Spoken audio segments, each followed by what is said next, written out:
Hey, welcome to the Votary Podcast. We're a team of filmmakers based in New England who are passionate about storytelling.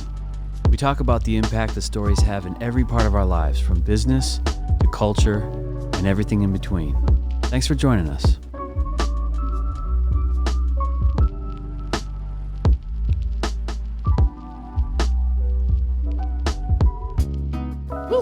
Take 10. This is the 13th episode, I think. I'm not sure, but these Lucky are number 13. These That's are the right. women who work with Votary, and I'll be sitting in. And because you're kind of new characters to the podcast, why don't you just do introductions and how you came to work with Votary at any project? Oh. Start with Nicole. Hi. Should I just give my full government name? Your full credentials. I mean, Date of birth, time I of don't know birth. who's gonna watch this, but my code name is Tiger86. Okay. I'm Nicole. I do hair, makeup, wardrobe, all of those wonderful things for Votary. And and you've done some set design. Yeah. set design, moral support, Harvey's lady friend. So all of those things. I'm going to pass it on to Graci. I'm Grace Gilroy, not officially Burdick yet, but Wow, we're restarting. That's your husband there. He's like, we're not actually married. Wait, why not officially Burdick? I've just had trouble changing it. Like with COVID, it's just been like Like weird, emotionally? Like it's been an emotional, mental. This has gotten really deep really quickly. We are off to the races. Or you mean legally? legally. Oh, it's okay. Yeah, legally. It's Oh, been that's fine. Everything's then. probably That's like fine then, closed. David. We're married, but legally, but her name isn't changed. because I don't have a mass license yet, and I have to get a mass license in order to change it here. Otherwise, and the I'd have to R&Bs are fly all- to Alaska, which I'm not going to do that. Okay, we can move There's on. a lot of different. It's just problematic. You're like, because you don't know what your name is. It does change things. Yeah, legally Gilroy. Anyways, I came to work with Votary mostly as a little bit of marketing in the beginning and a little bit of writing.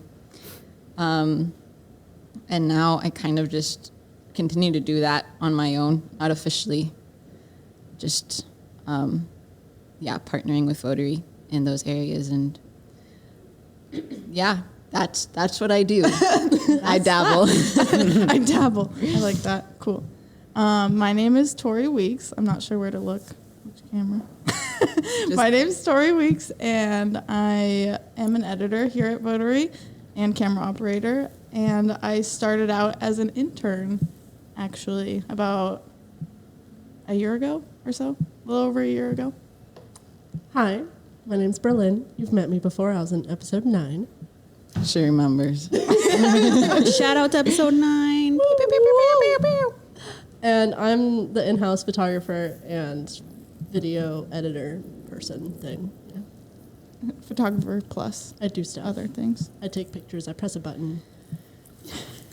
Isn't that what we all do? We're really good at dabbling, honestly. We're so good at Maybe pressing not buttons. dabbling, Press but buttons and dabble in different things. Yeah. So being that this is kind of like a story-themed podcast, as broad as that is, I thought it would be cool to see like what stories have impacted you at any point of your life, like most impacted you, whether it's a book or a play or a movie, whatever comes to mind. all of the above. That's a hard question. Well, because you told me about that earlier, and I was trying to think of something, and literally all I could think of is when I was little, I used to watch The Lord of the Rings behind the scenes, like over and over again. I don't know why. I was just so interested in like what went into those movies, and so I would watch the behind the scenes over and over again. But that was the first thing that came to mind. I couldn't think of anything like more specific. Yeah, I mean, that would probably be my answer too. If it was the appendices. That's basically like film school for so many people. Like inspired so many people. But I was like a little kid. I don't know what made me think that was. It was cool. What about it impacted you the most? Honestly, seeing like all the cool stuff that went into it, like all of the effects and like the orcs and all of that, and just all the people that worked on it. It was really interesting to me. Did you immediately want to go into, well, not immediately, but did you always want to go into like film and photography or media, I guess? No. I honestly, so growing up, I wanted to be a vet because I loved animals. And then I was like, oh, I can't deal with like the gore of it and like sick animals. Obviously, that's really sad. So I was like, nope, can't do that. And then I had to do a project for my 8th grade biology class where we had to either sing in front of the class this song about like the blood pumping through your body. It was about how like the heart works and stuff. And so we either had to sing in front of the class or make a music video. And me being afraid of public speaking was like, obviously I'm going to make a video because why would I want to stand in front of my peers and sing? So I made this like really silly little music video with my best friend. And I don't know, it kind of just developed from there because I really enjoyed doing it. So I just kept making like random videos. And I was like, I like this, so I kept pursuing it. That's awesome. Yeah. So cool. That's really cool. I mean, I guess a story that impacted me growing up was I was really into Miyazaki films. I've seen all of them way too many times. Way too many times. And my favorite as a kid was Kiki's Delivery Service. And I told Mike this a while ago, and he was like, I see that. I understand. I understand that. I understood you in all kinds of abstract ways as soon as you said that. Yeah. That makes so much sense. Those are like those movies. That's like Totoro and stuff like that. Yep, Spirited Away. I watched My that Neighbor Totoro. growing up too. Mm-hmm. Solid movies. And I think I just like with Kiki's Delivery Service, I saw this, how old is she? Like 11, 12-year-old witch just fly off to another city and start a life. And I was like, that's what I'm going to do. I want to be a witch. I'm going to jump on my broom with my black cat and just fly to another city. That's kind of what you did. It's what I did. It's what I did, except for without my cat. Yeah, but I mean, she's coming, right? My cat she's is gonna coming. be coming up here. Is she black? No, Important she's detail. orange, tabby orange. That is the opposite. That's okay. Yeah. I didn't pick her. She picked you. She picked me. Classic. Shout out to cats. Yes. What? Musical? All cats. All forms of cats. That's another movie that I used to watch the recorded like Broadway Cats Oh, yeah. like all the time. I had some weird obsessions as a child. I've never seen Broadway Cats. I never watched the new one because I heard it was terrible, but I used to watch that old one over and over again. That's crazy. I don't know why. Something's It wrong was with you. good. And now I'm Very a dog good. person. Just kidding. I like cats too. Anyone else?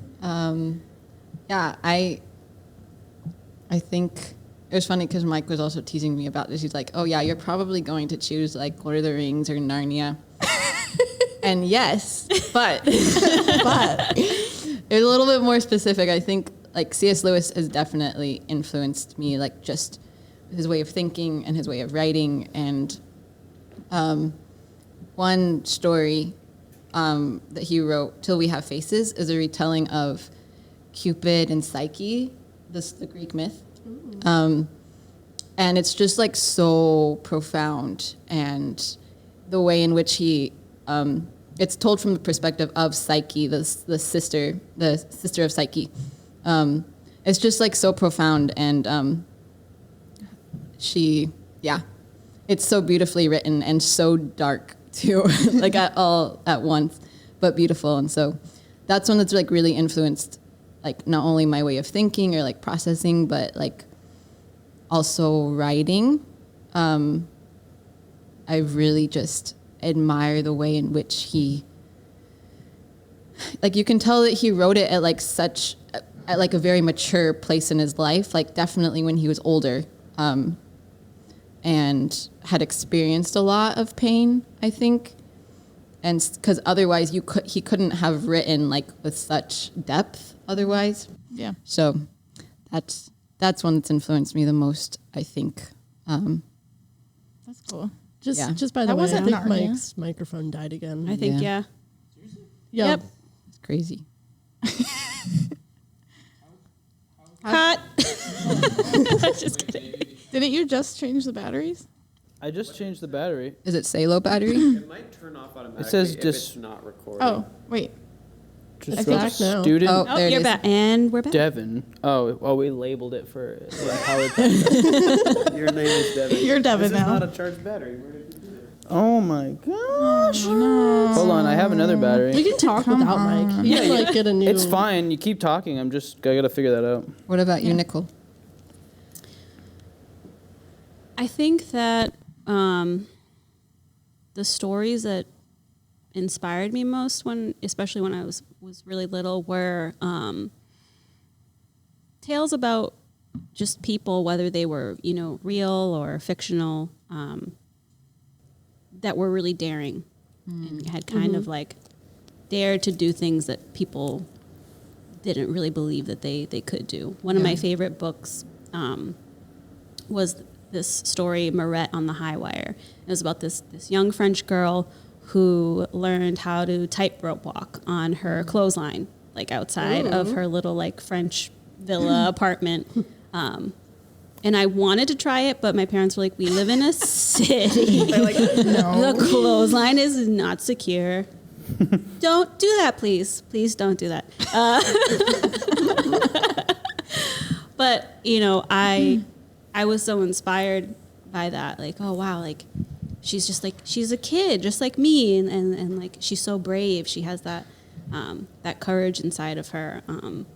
The Wizard of Oz was one of my favorite stories ever, to the point where when I was 8, my mom knew this guy that would make like chronological collages of all like movie stills. Wow. So it would tell the whole movie. And he did one for me of The Wizard of Oz, and Wow. I still have it to this day. It's at my dad's because like it's lived some life. So Should get it framed someday. yeah, I want to get it reframed, but just that story of like kind of being displaced and put into somewhere where you're not really sure what's going on, and finding that courage to persevere, and just the things that it takes to really overcome something, and that ultimately at the end it's like, oh, you had that ability within you the whole time to like get yourself back home,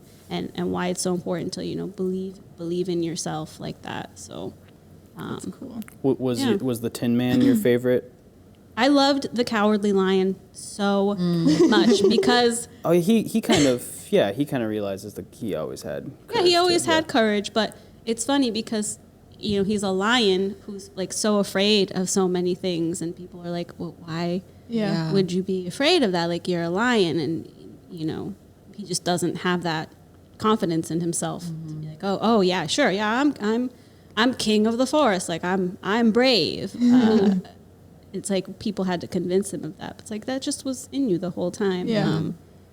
Didn't understand his identity. Yeah, like know who you are, and fantasy stories were also really important to me because I grew up in a like fairly small city apartment. We didn't have a ton of money. I didn't really think what like life would hold for me outside of that. So like reading fantasy books, watching fantasy films, movies like The Dark Crystal and The Labyrinth, and getting really lost in those worlds, and allowing myself to imagine, what could life be like outside of this, and those were hugely inspirational for me getting into special effects and set design, because as I got older, I realized I'm like, it took all of these different people to actually make this something that is tangible and believable. And like I could do that for other people and help them believe in something, that they didn't think that they could. So yeah. That's awesome. It's amazing how like fantasy, because I still experience that with like the Studio Ghibli films. But like fantasy that I read growing up too is like it was like such a safe place as a kid. And even like into my teenage years and even now, it's like when there's a lot going on in the world and like in my life, I'm like, I just need to sit down and watch Narnia. Yep. Yes. There's just like so much comfort and like it like centers you. But yeah, that's amazing. It does. It is a safe space because you're like, this is a world where, seemingly like there's hope, and you don't focus on all the really gruff things that exist in, our day-to-day lives. And, it's that hero's journey where you're like, look, they're going to triumph, something good is going to come from this. And it renews the soul. That's what those films do. Yes. Good way to describe it. Exactly. Something you said made me kind of think of like how nowadays I feel like there's more positive characters for like little girls to like look up to, like different types of Disney princesses, for example. Do you think if like that had happened sooner, like when we were little kids, like do you think that would have changed anything for you guys at all? Question.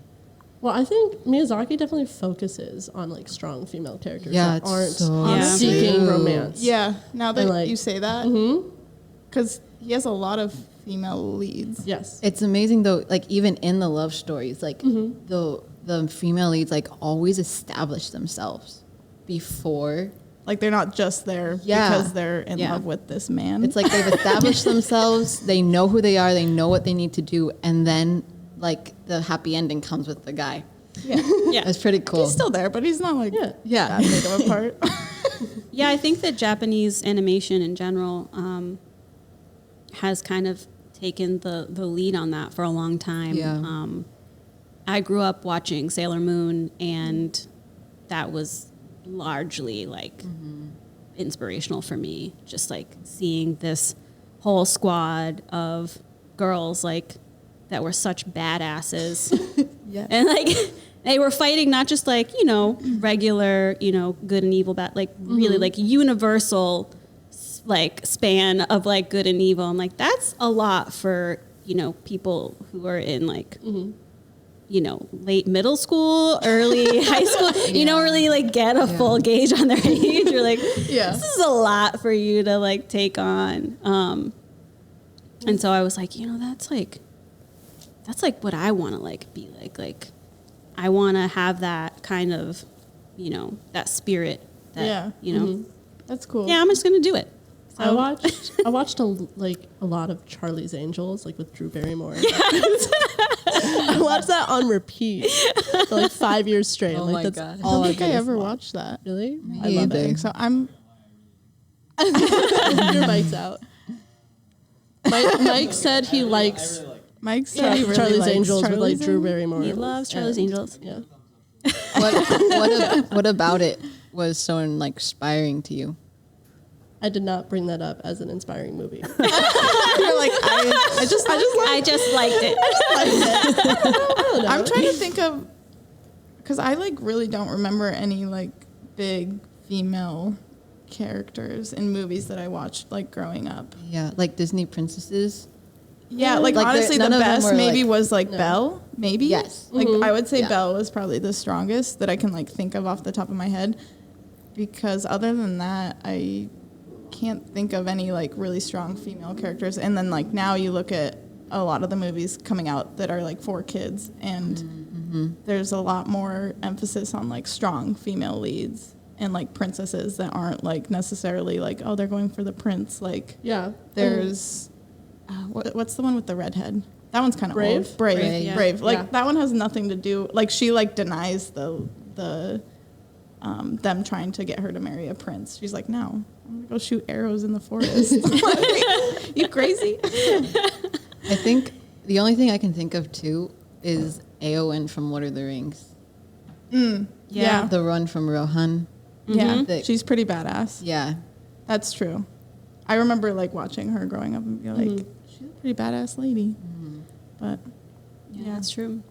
Well, and she's not scared to say that she like puts herself out there. Like she's not scared to say that like she really cares for Aragorn. Yeah. Like, and she gets like shut down. yeah, And she still like, keeps fighting and everything. It's like she's a really cool character. Yeah. yeah. The very few Tolkien female characters is like They're all They're- very strong. That's really true. strong. It's Yeah. pretty wild. I haven't watched those movies in a long time. I never read the books. But now that you say that, yeah, most of his female characters are all pretty strong, at least in some way. Yeah. And they aren't just there as like the main like female characters aren't just there as like side characters. yeah. Yeah. Yeah. Like they have their own part. And to like bring it back to Walt Disney, he intentionally made like the villains evil stepmothers. Like, and almost, Of course. he hated his stepmom or something. He had some mommy issues. Well, but a lot There of was a them, lot of parental issues Yeah. just interwoven into the Disney movies. Like, why is the mother dead? Yeah, you always like to kill off parents Yeah, like- and like have evil parents. Yeah. What's happening? What are you saying here? Yeah. So it's either like fall in love with the prince or be this evil stepmother. Those are That's your the options. women roles, yeah. Yeah. Pretty much. In the old Or a days. witch, or an evil witch, or sorceress. Yeah, pretty You could be the much. fairy godmother. Yeah, like there's like the fairies, but then like there's like Cruella de Vil, who's like likes to kill puppies. Yeah. They're And releasing a live action of Cruella de Vil. I saw that, and they're taking away the puppy murdering part, which Yeah, is probably a that's good good. idea. Yeah. It's a They're little bit taking much. away her whole character. They're completely. Well, aren't they? changing her. I only saw like one preview, and what I got from it was that they're turning her into like a badass lady. Is that what they're doing? She's not evil anymore. They're not. She's not evil. I mean, she's not as evil. Like in the original, Cruella de Vil is like pictured as this like horrible woman who wants Oh, yeah. to just kill puppies. I hated her. She's Now you don't like hate a her as chain much. smoking, just rough looking Yeah. lady. And now rough. in the trailer, she has the line "I am woman" or something like that. yeah. Just like giving her that like yeah. empowered line. I'm like, I don't want this woman who I grew up hating, who kills puppies. Yeah, she straight up was like, "How many puppies do you have? Great, more for me to murder." Great. They also like she is in the cartoon. She's a genius. She's so smart, but in the live action, she's an idiot. Really? Yeah. Interesting. Wait, you mean in the one they're making right now? She's. That's interesting. Yeah. Why? They're That'd be just fun to go see. Wait, now I need to rewatch. Disney like, a is preview. only making live action so they can like keep the. They make gotta their characters. rerun Yeah. everything. So they can- Yeah. I have a question for everybody. Okay. Let's hear it. In each of your crafts, what are some artists or I guess artists that have like influenced your style? That's a thinker. That's a thinker. Well, I automatically want to like. I wish I had like a woman on hand. I mean, I know this isn't supposed to be like just like woman, but I feel like that's the focus we went to. Because I feel like I don't have enough women to look up to, like artistically, specifically for like filmmaking and stuff like that. But someone that I really like and who has kind of influenced my style a little bit is like Wes Anderson. I just like style-wise, look-wise, and everything. I just like how bright and like specific his style is. But yeah, I don't know. It's fun. I like it. I mean, I don't think I could personally like pick out an artist who inspires me. I always wanted to do storytelling with my photography, so I like started off in photojournalism because that was the easiest way to go. And like before photojournalism, I was like, I'm gonna be a war photographer. I'm gonna go. Have you seen that documentary called War Photographer? Yes, It's so good. it's gonna be me as soon as another world war breaks out. Oh gosh. See ya. We're gonna just take that out of the universe, okay? Yeah. I was gonna say, Don't there's say war that. happening right now. You could go I now. said world Gonna war. say anything. Well, you're gonna be all What around the happened? entire world to Yeah. photograph it. I'm gonna hop on my broomstick. Oh yeah, Have my cat with me, my little radio. Yeah, make we've sure you already bring your cat. established that Camera. Berlin's a witch. I was gonna say you can go to Syria right now. Yeah. There's places to go. Yeah. There's war to see. There's enough war for the world. Yeah. Too much war. Too much. I forgot where we were. Where did we go? What were you saying, Berlin? Oh, you you wanna wanna see- About being inspired. Yeah. I mean, it doesn't Right. have to necessarily be like an artist or a photographer, but like even somebody that told stories in a certain way that you're like, oh wow, I love the way in which they're telling this story, which I've seen like, yeah, Do you have Yeah, an a example? lot of photographers do it. Graci? What? Do you have an example? I really inspired by Ellie Mae Watson. Her and her husband have like, they're kind of, their brand is called 1924. And they basically like dress like they're in the early 1900s, but like all of their stylistic choices and everything is like very much more like vintage, darker, moodier, but like still really like beautiful and vibrant all at the same time. It's really crazy. And so I like even the way in which they do like product photography and illustration and portrait photography is just like, wow. Like you feel like you're being transported every time that you like see one of their Yeah. photos. That's who I can think off the top of my head. Yeah, that's cool. There are a lot of people that have inspired. It's hard to me as when like you're a asked that. yeah, because I you know, like I majored in FX. I mean, there's so many incredible FX artists that Yeah.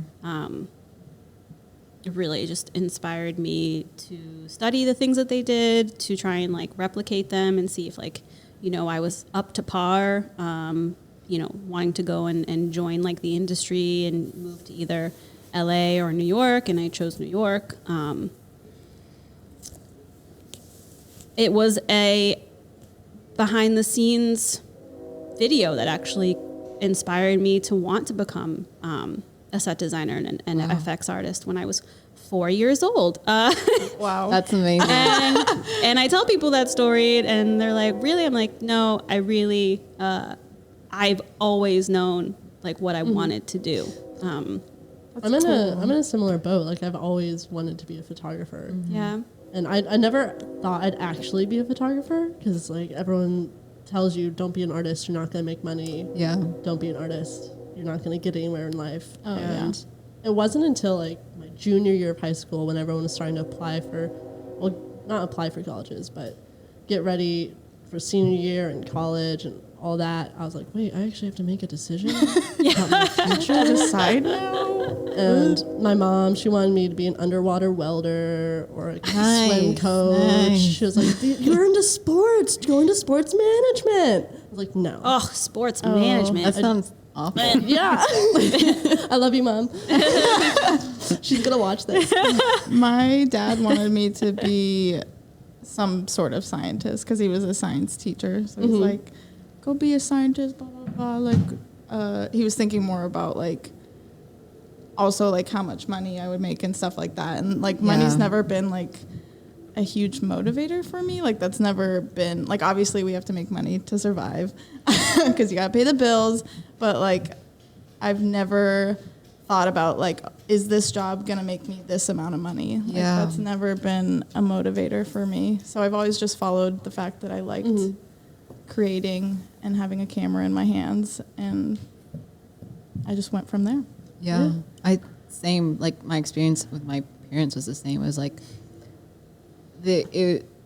of course they wanted me to be well off. Yeah, like Yeah, that's yeah. always what they're not like But- forcing you into anything. They want you to be in a stable situation Yeah. and stuff. But But like they were always pushing me towards like they would always call out the things that I was like naturally good at and like that brought me joy. And then they would like, not like push me in that direction, but like encourage me. And so like with writing, which is I think my main focus,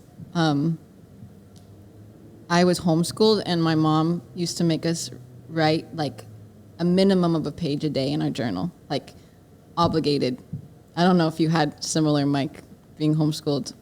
Mike's like, I used to Not jump on a with that trampoline. I'm just gonna say his was like, you must get all your energy out by 5 p.m. Yeah, that makes sense. Yeah, no, I relate to the journaling thing though. Yeah. I don't think it was like an obligated page a day, but I definitely did a lot of journaling. Yeah. So like my mom was a photojournalist actually, and my dad was a photographer, and so like Oh snap! Literally. there was like So Berlin should hang out with your parents. yeah, you would love my parents. Yes, I want to make it. But yeah, so like writing was just something I did all the time, and then like the curriculum that we had was very literature based, and so like I've always wondered like was I ever given a choice? Was I forced into this? But unknowingly. But it's like I remember being like 18, figuring out things, and I was still sure that that's what I wanted to do. Yeah. Like I knew that was the thing that brought most fulfillment for me. Yeah. And that's awesome. like storytelling too. Like storytelling was always like watching Lord of the Rings and Narnia and all of these different things. I would read them and I'd be like, yes, I want to tell a story with this much depth. I want to tell a story that impacts people in this way. And so, yeah, super interesting. That's awesome. Yeah, I think my dad wanted me to go into the medical field. He was hoping that I would either go into like genetics or something else, because I was really into chemistry. Like when I was a kid, I had like a junior scientist kit, and I would test like the pH level of rainwater. I was a really cool kid. A lot of friends. So much fun. Psych. That was in the puddles. I was like, this is my rock collection. So I think he was hoping that that's like the avenue that I would go down. But I think he always knew that I wanted to be in film and like some sort of like visual storytelling, because all the things that I wanted to watch, all the things that I was really interested in, were like so heavy, like on really bold and like eye-catching visuals. I was always like begging him to rent more Pee-wee's Playhouse tapes from the video store. Shout out to Applause Video, R.I.P. And I loved, like, Jim Henson is a huge hero for me. So, Fraggle Rock and just like all the Jim Henson films, and just things that were even like probably out of my like age range that I shouldn't have really watched, but like because it wasn't, it was the 80s and 90s and parents didn't really care too much. I remember seeing the cover to this movie, To Wong Fu, Thanks for Everything, Julie Newmar, which was about these 3 drag queens that like went on a road trip and ended up like in this very small town, and kind of helped this woman get out of like a really bad situation in life, and helped to inspire all the women in this town. And I saw just the cover, and I saw it was John Leguizamo and Patrick Swayze and Wesley Snipes all in drag, and they were in a Corvette with like the top, like no top, and just like this gorgeous like elaborate clothing, and I was like, what is that? Who are those people? I want to watch that. And my dad was like, I want to be a part of that. I don't really know. I was like, please, Dad, please. Here's my allowance. I saved it up. Please, can we please rent this? I need to watch this. And that like opened my eyes to like just a whole other world, and like made me so just enthralled with like costuming and what you could do through costuming, and like how you could tell a story just from what people were wearing. And I was like, I think I want to be a drag queen, Dad. He's like, I don't think it works that way. I'm like, I think it does. And so I was like, I need all the feather boas. I need sparkly sunglasses. I need makeup. Like, okay. Like, maybe I shouldn't have said this was okay. But, I mean, my makeup professor was actually a drag queen, so it ended up working out There you just go. fine for me. There So you go. take that, Dad. Nicole, did you say what the behind the scenes video was that inspired you? I watched the making of Thriller on PBS Oh yeah. when I was Nice. 4. And I saw Rick Baker, who is one of my biggest heroes in the FX world, who also is very close with my other FX hero, V. Neal, she is such a badass lady, and she has created some of the most iconic makeup looks in film history, including Edward Scissorhands, Wow. who is my bae forever. Oh, Edward. And is like actually Tim Burton's go-to makeup artist for pretty much like Wow. the majority Yeah. of. She did like the looks for the Joker, for like Jack Nicholson's Joker, Michelle Pfeiffer's Catwoman, which is such an iconic look. The Penguin, Danny DeVito's Penguin, which is like wow. Yeah. I've like, seen that like briefly. I'm yeah. just like, It really, really very- incredible.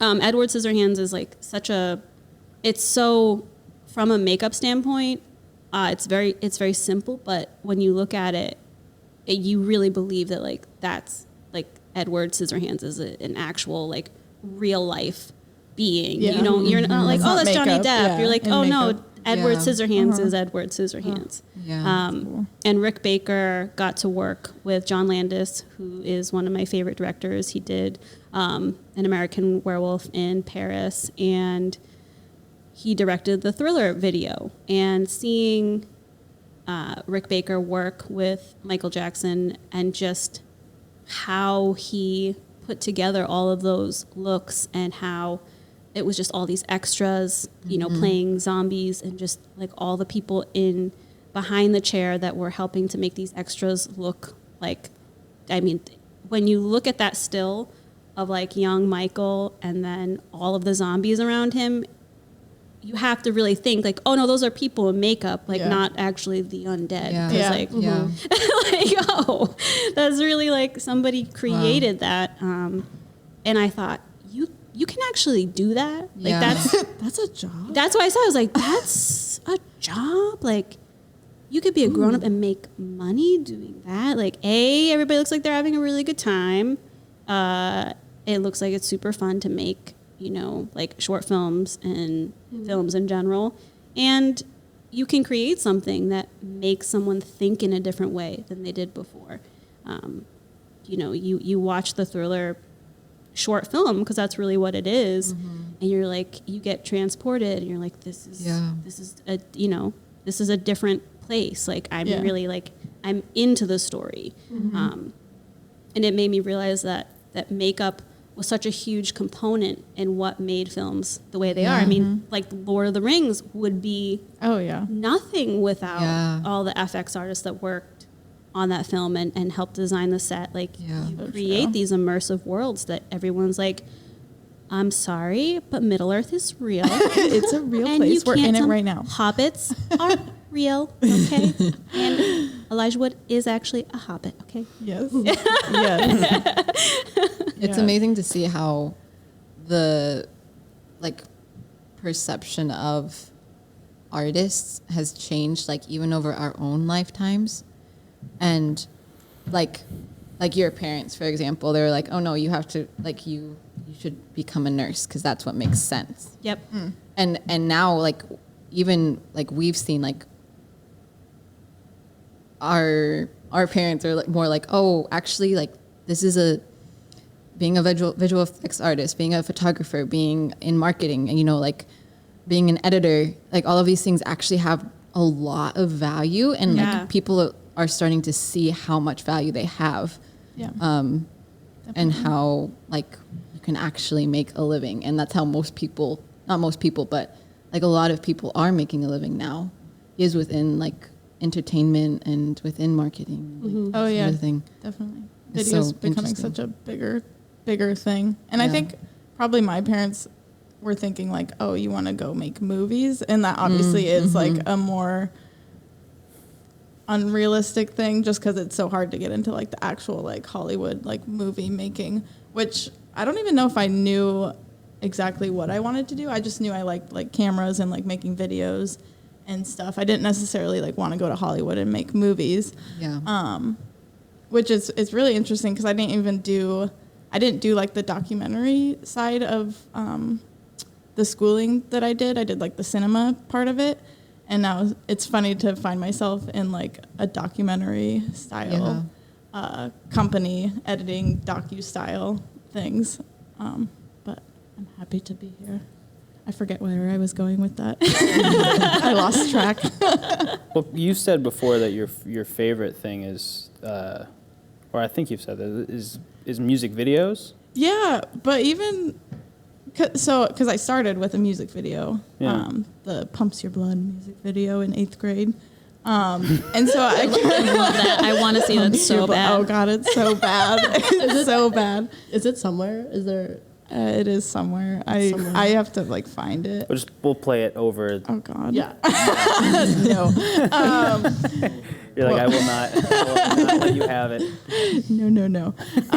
But so I think that's why I got interested in music videos, and I really just enjoy music and how much you can do with music videos. It's so open, and you can literally make anything.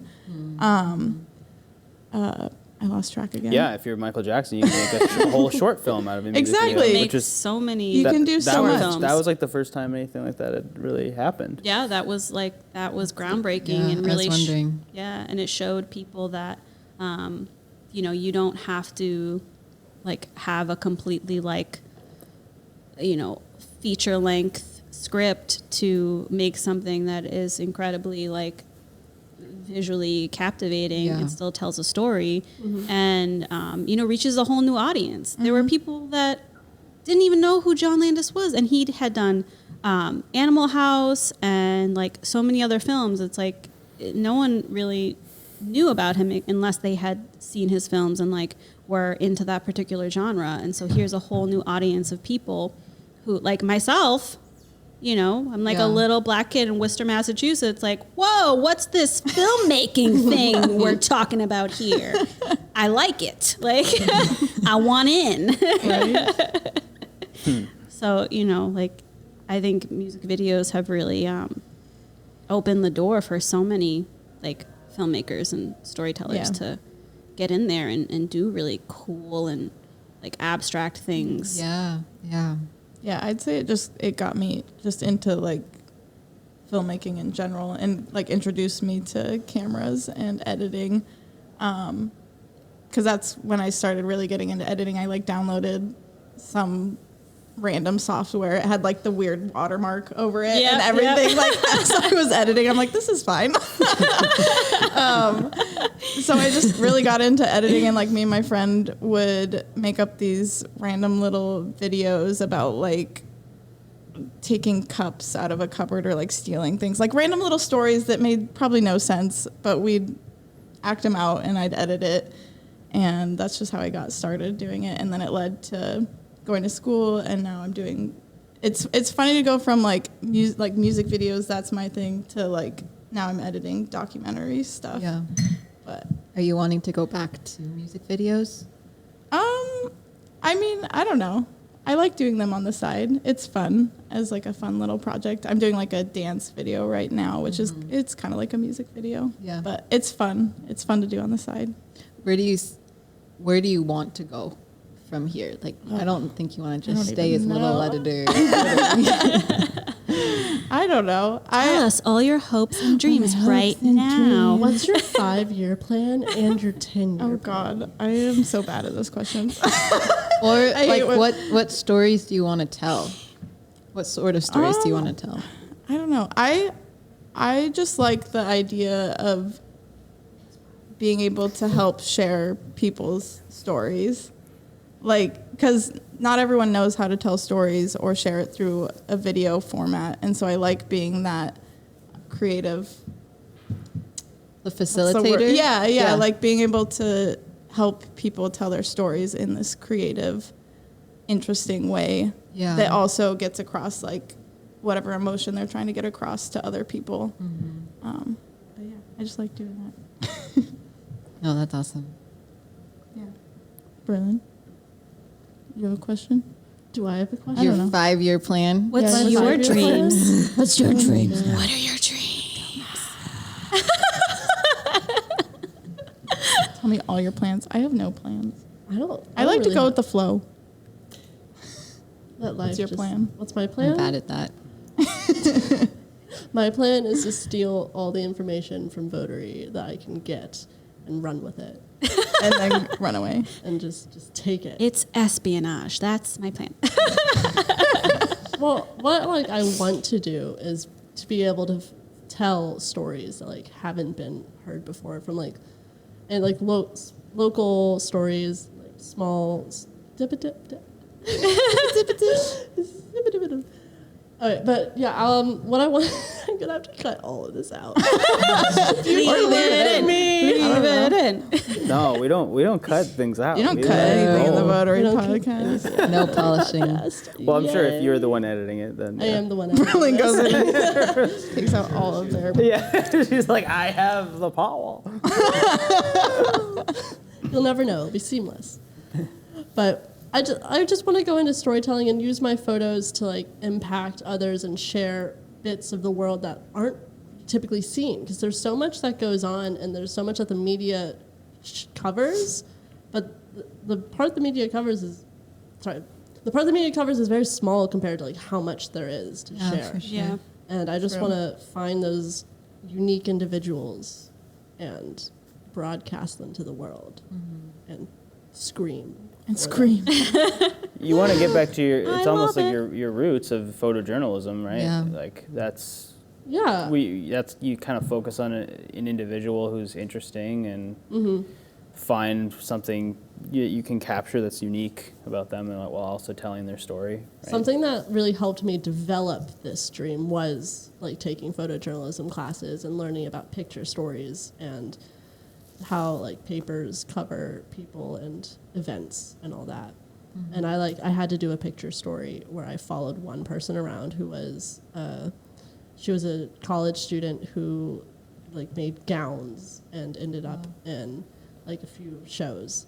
And just like I followed her around for the day and just like got to know her and got to know what her every day looked like, or at least that one day Yeah. looked like. That's cool. And it was I love really that. fun to just be like a fly on the wall and just take pictures of her. Yeah. Like, in her apartment, all the way from like in her apartment to modeling the gowns she makes herself. Wow. That's cool. And that was That's really a fun. cool. I mean, that's the part of documentary filmmaking that I've come to really like is you're getting to look into these parts of the world that you probably haven't seen before, and you get to learn new things and meet like really cool people that you probably wouldn't have even known about.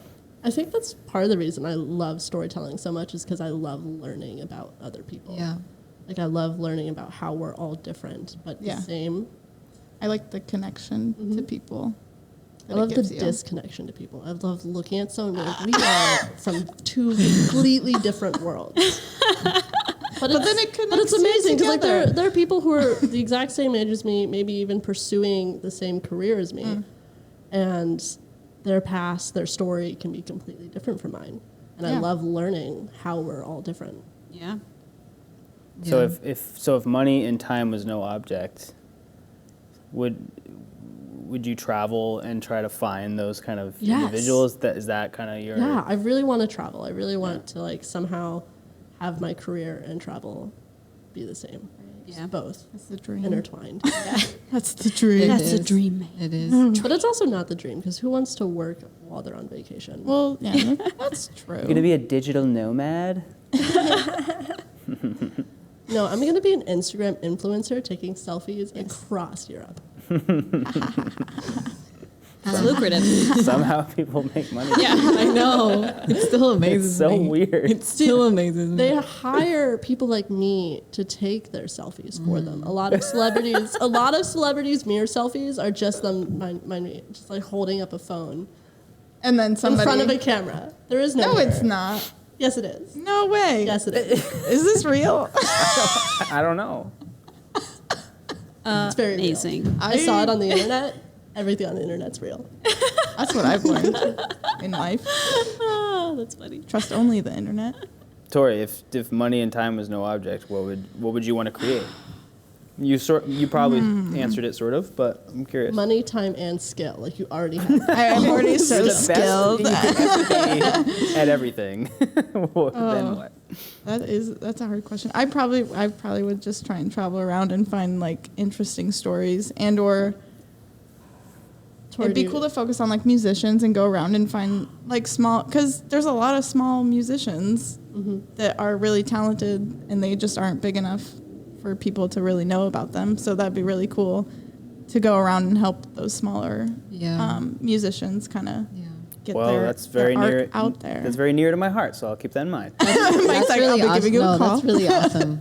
Yeah. I think that's would be really fun. amazing. I definitely like started out. I have a lot of musician friends, and I started out like with video covering their like tiny shows in basements and in their mom's living room. I'm like, let me make a video of this of people like moshing, almost breaking the floor of your mom's living room. This is fantastic. Let me show you my creative process. I sit on the couch, and my mom brings me a snack. Mom brings snack. That's still your life. That's still your present day life. Starting my near past. Like that was Mike's like, a week yesterday this happened. All right, Nicole. Time, money, talent. You have it all. What do you do? Oh my gosh. Okay. Buy 17 dogs in 20, Oh yeah, wait. 20 Dogs. alpacas. I forgot the dog part of all of this. I would have a lot of dogs. Like at least 5 dogs. Definitely some alpacas and maybe a sheep. Oh. Just to mix it up. I'd get a goat just because they'll mow my lawn for me. There you go. You know what? It's That's true. efficient. You just put a leash on them, and they'll like eat the grass in the circle that they can reach. The visual that came to mind when you said that wasn't accurate. I was like, oh no, that's not what they do. Anyways. What would you really do, Nicole? She's like, that's it. I'm like, well, that sounds really nice enough. Time and money were no object. I just chill with my animals. We'd have our own blog. That's it. You know, your that's career is your animal boom. blog. I have always wanted to make a children's show. Wow. I think that, there have been some really incredible children's programs over the last 30, 40 years. Obviously very heavily inspired by Pee-wee's Playhouse. I think it's just, it allowed me and so many other, kids of that time to kind of be in the driver's seat of our imaginations, but also hey, here's a place where you can just be a kid. We're not really telling you how to be a kid. Just here, be a kid.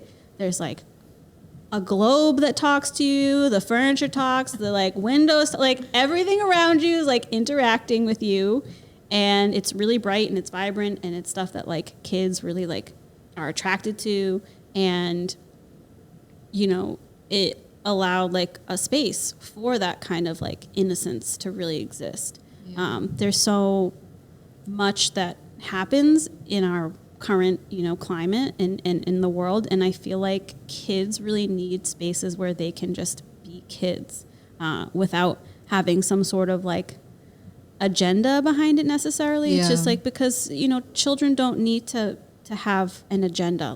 Be a kid, be silly, laugh. One of the things I loved so much about Pee-wee's Playhouse is that every time he opened the refrigerator, all of the vegetables and food were doing something, that had to do with whatever they were talking about that episode, and that there were little mini dinosaurs that lived in the wall. It allowed me as a young child to just let my imagination go wild, and then when I would color and paint and stuff like that, it would really bring that creativity out of me more, and allow me to dream in that way. Because in the in urban life in the late 80s and early 90s, it was really rough. Crack was a huge problem. AIDS was a really big issue. Both of those things affected my extended family a lot, and even my immediate family.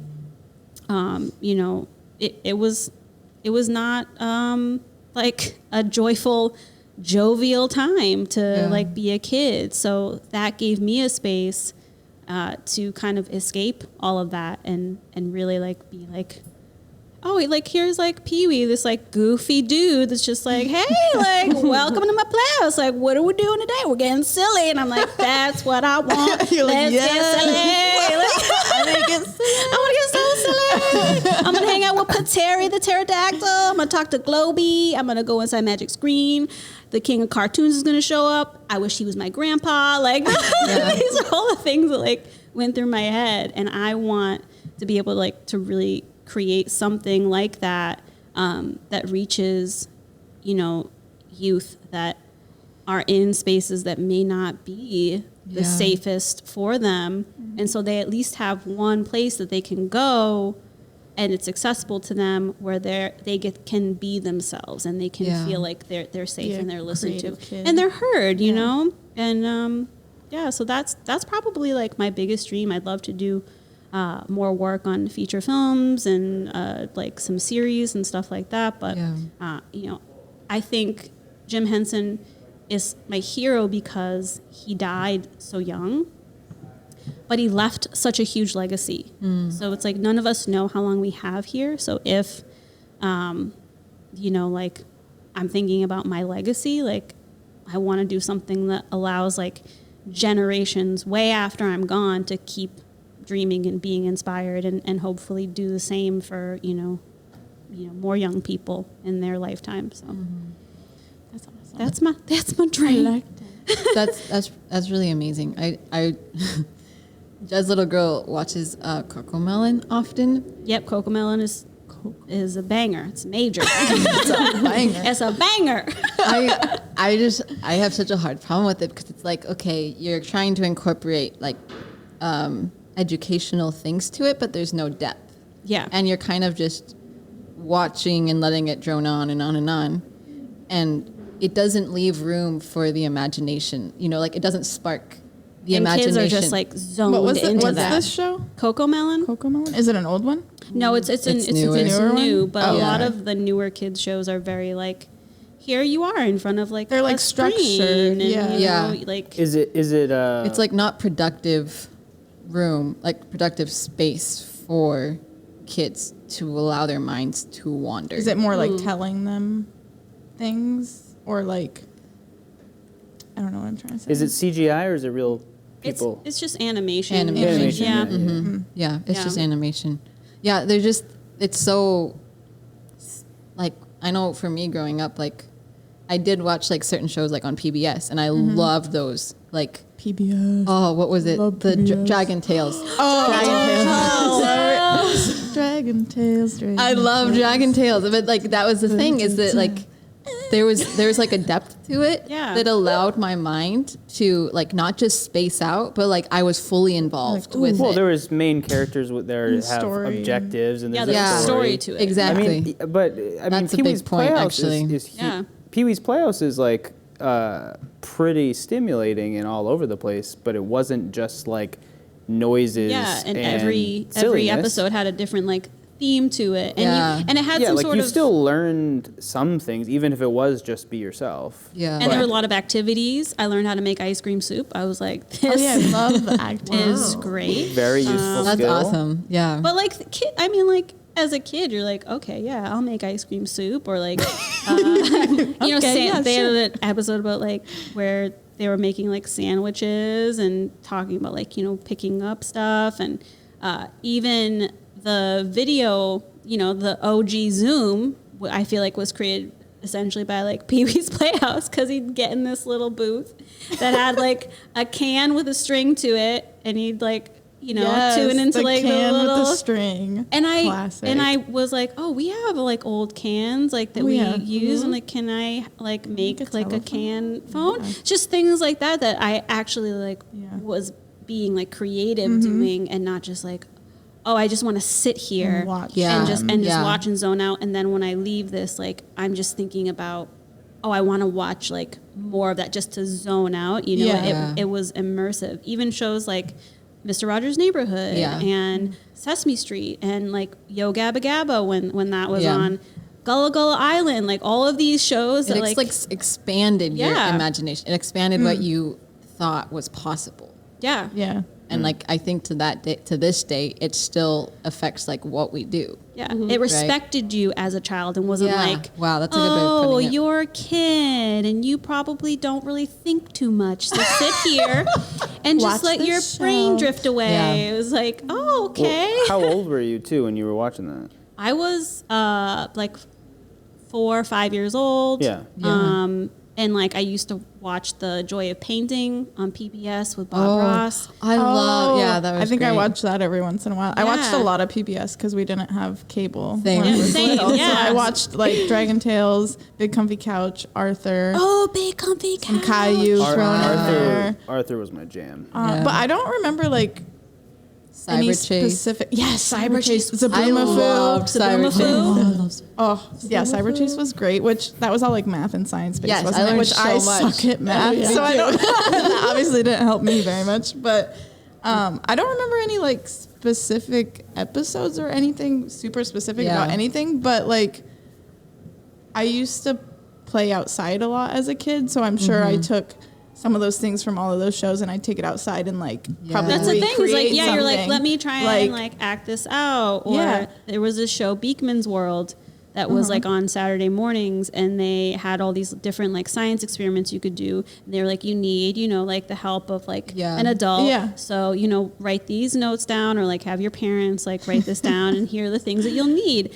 And And so you go and do it. Yeah, and then I'd go do it. And it's like, oh, you put a Mentos in some soda, and like, what? And to me, I was like, this is amazing. I'm a scientist. Like, I'm gonna cure all the diseases. I am such a scientist. Thank you, Beekman. Thank you, Bill Nye. I guess amazing. our shows like that still, because you said Not that show really. you were Really. talking about is the new. Yeah. That's a newer one, right? Yeah, it's just like they try to make it educational in the sense of like you're learning how to do certain things, like maybe say the alphabet or say colors or say But words, it's not like but you're not hands-on. really learning. kind of. Yeah. That's interesting to see that sort of. That seems like a decline in my eyes, but then to Yes, see like yeah. the like more strong female characters come out of children's shows, like we're declining in the imagination, like what we were just maybe talking about. growth, But yeah. then the female characters are rising up. Yeah. So it's interesting to see. Don't worry about your cognition and your problem solving skills, but like, be a badass. Be a badass lady. That's okay. Oh, good. Can we have Cussing. both? Can we have Yeah, both? like, I'm gonna have to beep that out. Oh. No Yeah. cussing. sorry. That's probably the Be a sixth bad, badass, bad which booty. That's fine. That's a little. Let's That's just a talk minor. about It's a light one. It also means a donkey. Be a dangerous donkey, ladies. Dangerous dog. All right, Gracie, same question. Oh yeah, we Um, skipped over Gracie on that one. two things come to mind. I do really want to write a novel eventually, and then I'm really fascinated by how food and culture connect, or like how people experience their culture through food. That is interesting. And so I'd love to do a sort of like investigative journalistic piece, or even like book on. Take the photos, Berlin. I can do that. I can take the Berlin, photos. Okay. the Do you want- photos. I can take pictures. I can Okay. press a I'll button. style everybody in their traditional it's garments. Great. We have a team. Let's do it, guys. And Let's make Gracie's dreams come true.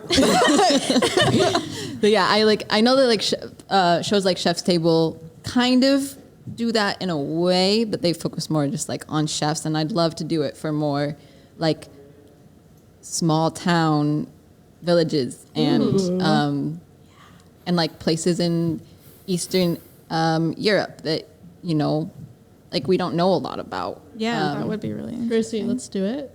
I'll like. do Berlin's my- like, I'll find I'm my- actually in. I'll find my characters to take pictures of while you find your food, and then Okay. and when you find your food, I'll take the BTS video. You I'll can take the video. you can do whatever you want. Docu- Yeah, tag you along. can I'll document it. Yeah, there we Yeah. go. You can docuseries it. There we go. Oh, we got a whole thing. Nicole, how can you contribute? I She's will make sure styling that So many things. I Moral will- support. Yeah, Oh, moral yes. support. I will make sure Stylists. that everybody Looks good. looks great and that we have a good backdrop to where people are being interviewed. And Well, food is a very big passion of yours too. I do like to eat. The thing about me is I like food. I love that idea. I think for me, something I've been getting more into is really like exploring more about like heritage. Yeah. Yeah. And eating like traditional foods from like West Africa and then like Yeah. seeing how like they live and like where do these ingredients come from? Like how are you growing these? Like what are the origins of them? Yeah. And you really see like just the richness of everything. It's like, oh, this food just isn't good. Like there's so much heart and story behind even just the meal you're eating. Yeah, that's exactly it. Like just going to the roots of things. And I think like just on a greater scale, knowing where all of these recipes on Pinterest are coming from Yeah. and like actually getting right. the right like ingredients. It's like curry isn't just simply, you know, curry paste, coconut milk, blah, blah, blah, you know. There's like so much that goes behind it. There's like so much culture Yeah. depending on where you go. And like for people to actually be educated on that and for people to feel honored in the culture that they have, Yeah. I think that'd be so special. I would you be know? very interested And in I'm that, super fascinated by it. Like I want to learn everything ever. It's really fascinating. Everything. That's how you really learn about people. Is, Yeah. is when like you sit down and like enjoy like a meal together, and you're like, tell me like where this came from, and you're like, oh, I just thought that this was like some sweet potatoes. I didn't realize like this is Yeah. real deep. No, This and goes then deep. and then those sweet potatoes are now connected to like whenever you have sweet potatoes, you're gonna think about that time you had that really incredible talk with that one friend, you know. Yeah. And like throughout our whole lives, like at least for me, when I start to think of certain foods, I'm just taken back. Like that brings me back to different places in my childhood, you Yeah. know, or like growing up, or like in school. Like, what did we eat? Well, we were like staying up until 1 a.m., you know, finishing homework. That's so true. It's like there is a significance of food in culture. Yeah.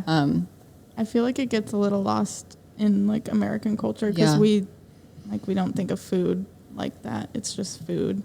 I feel like we're not taught how much goes into it, and like there's Yeah. not much of a cultural background for food. I feel like. I mean, maybe I'm wrong. It's also like there's such a mix of different Yeah. cultures yeah, here. that might be Yeah. it. Like, When you like- go into the homes, then you really You get see. like the story, and you see like, okay, this is where this meal came from, and there's more to it than just like the food that ends up on the plate. You know, I think for me growing up, I got a lot of like backstory about soul food from watching my grandmother cook.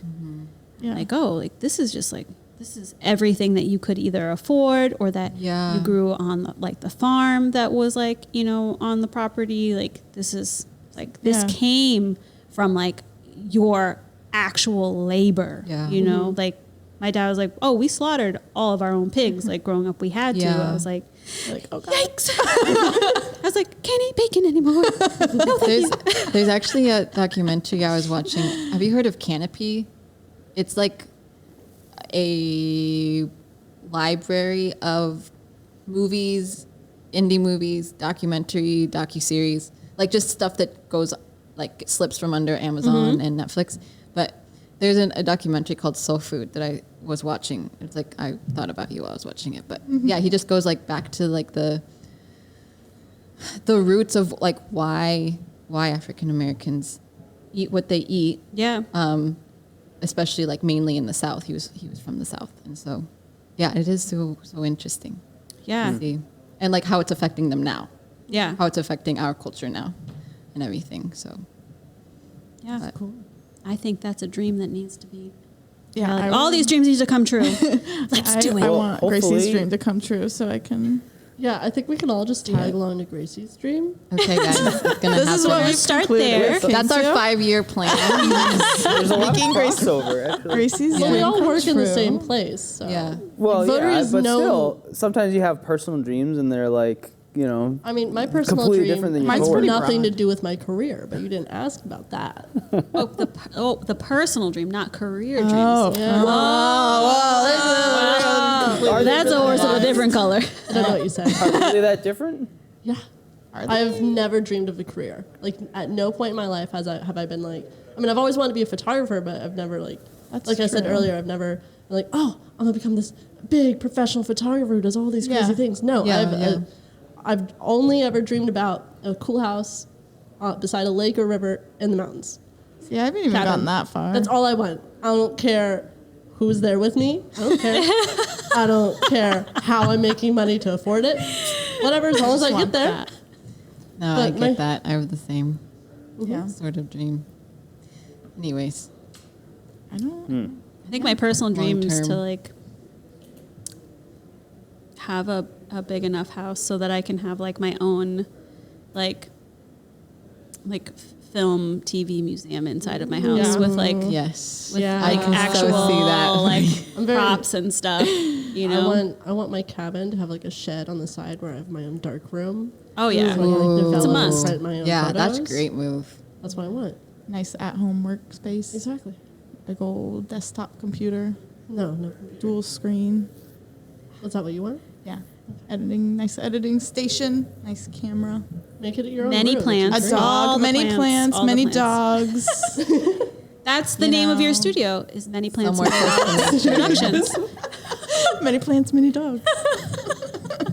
Well, we'll keep documenting, and Never you never know. know. These are pretty doable. Nobody dreams. steal my They idea. are. So hopefully, Votary helps you get Trademarked, there. or copyrighted. On a personal level, we help you get there. Exactly. But Put a little trademark next No, to that's- that dream. Well, I mean, that's one of the things I love about working here is it's so, like, you're free to learn a lot. Like, Yeah. I'm not, like, Yeah. I'm an editor, but I'm not, like, really put into this box where, like, you're only going to do editing. You can't do anything else. Don't touch anything else. But I can, like, kind of reach out and learn new things, yeah, which is great. Yeah. It's kind of like without risk. Like even though there's still like expectations Yeah. on you, like there's a risk-free type of Yeah, you can. freedom to Yeah. it, I guess. That's Which is really cool. That's one. I agree. That's one of the reasons I love working for Votary is because like I'm a photographer. I have very little video skill, editing or shooting, but Get to learn it. Jed still was like, "You can do it. You can Yeah. try." Yeah. And And we kind of all figure it out together. Yeah. Like even those that are like super advanced, like much more advanced in shooting and editing and, you know, they're still kind of learning too, you know, it's like very low pressure. Yeah. Which is really nice. yeah, one of the things that Votary is like always be learning. That's part of Cody's job. Yeah. Yeah. Always, Always be be learning and learning. making sure everyone is always learning. There Yeah. is no cap. Yeah. Keep going up. yeah. There's always something to learn. Yeah, I feel like I've learned a lot because so much of what I had done was so like heavy on the FX side Yeah. or character makeup and the opportunities I had to do more like realistic, just like working on people and making them look like themselves was like either private clients or weddings and things that were kind of one-off. I really like that about docu-style filmmaking is that I have the ability to get people in that place where they're more comfortable to open up and be in front of the camera Yeah. and be themselves and You can that's feel confident. yeah, and that's kind of why I got into this in the first place. Is like I like people. I like to make people smile. That's kind of what I wanted to do for a job. Like, I was like, I want. I love this modality of FX and makeup and designing, but ultimately, like, I want to bring joy into people's lives in whatever way that I can. And you do that really well. Thank you. Making people look like themselves and sound like themselves Yeah. is one of the hardest things to do in photography, documentary photography, and video. Yeah, it definitely Like is good. anyone can take a great picture of Nicole. She's beautiful. But Thank you, for Tori. her to look like herself and for you to look at this photo and be like, that's me, is so much harder to capture.